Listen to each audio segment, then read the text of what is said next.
ঝিনাইদহে বিপুল উৎসব উদ্দীপনার মধ্য দিয়ে পালিত হচ্ছে মহান বিজয় দিবস।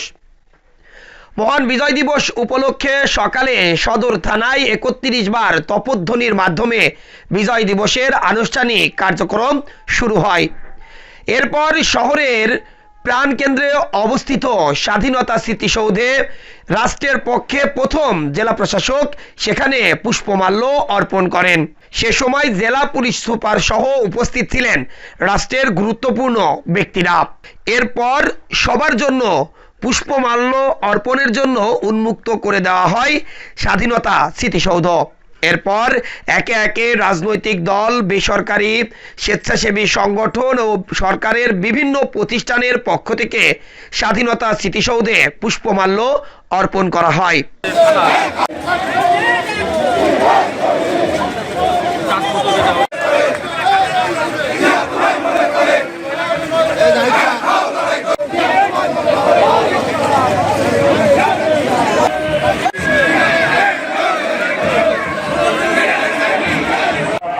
তার চেয়েও কিছু বেশি থাকতে পারে, কিন্তু আর গত কয়েকদিন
আসছে আবার সামনে।